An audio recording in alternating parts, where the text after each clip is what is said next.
Hi everyone. Welcome back to the channel. This is a sample video for our latest podcast episode, number 130, which is a news desk response. That's right, we respond to a number of news articles sent our way by our listeners, including Aussie passengers may be able to fly with pets in the cabin. Amazon rainforest now emits more CO2 than it absorbs for first time. A large red tide has contributed to more than 600 tons of dead marine life in Florida. Utah is dropping thousands of fish from planes again. McDonald's blockade. Animal rebellion protest at burger factory. Is the future lab grown? From meat to diamonds, meet the companies leading the way.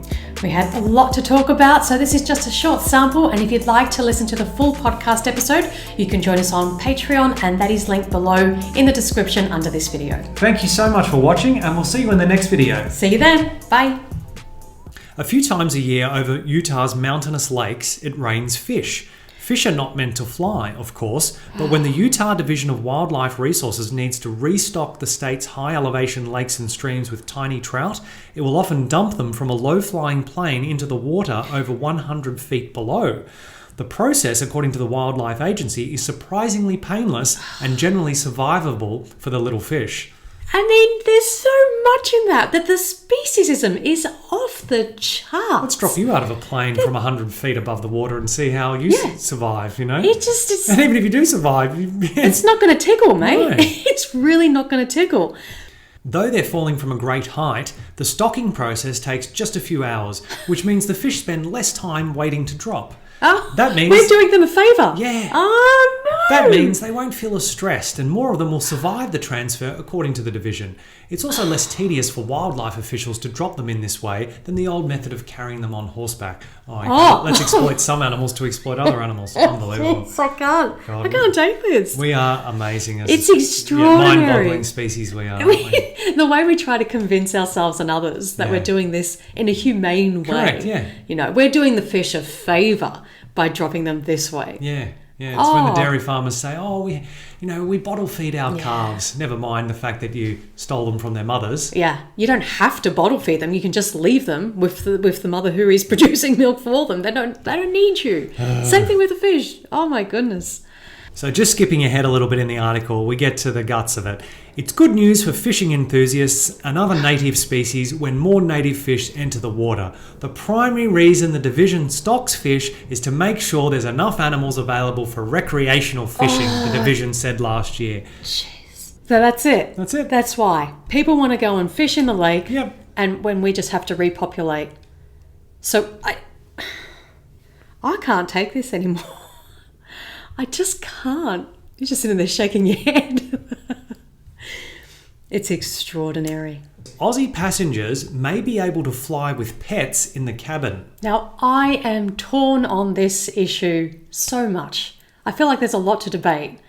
You're looking at me like, how is this complicated, Natasha? But there are lots of issues to consider. Well, I haven't read the article at all. Yeah, me either. But I've seen things on social media and I was like, debating myself as I was flicking through. I've not seen anything, hence I haven't formed an opinion yet. Raw reaction. Right, let's get into it.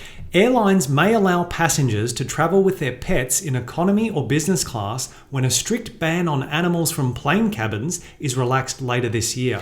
First up, the word pets. Obviously, we don't support, we don't condone. They're animal companions. They're not pets. They're not things that we own. We share our lives with them. That's right. Right? That's right. They are legal property. Yeah. But, of course, that's not how we perceive them or how we believe they should be perceived. Exactly. So, very speciesist language. Yes. Right from the beginning. Currently, only service dogs are allowed to travel in plane cabins, and all other animals are kept in the cargo hold on commercial flights under strict rules enforced by the Civil Aviation Safety Authority, CASA. Now, I recall seeing... The headline of our next article is sure to stop you in your tracks.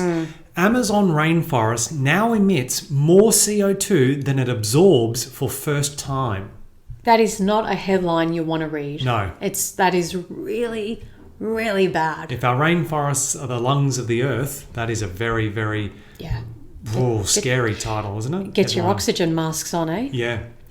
For the first time, the world's largest rainforest is worsening the climate crisis, a new study has found.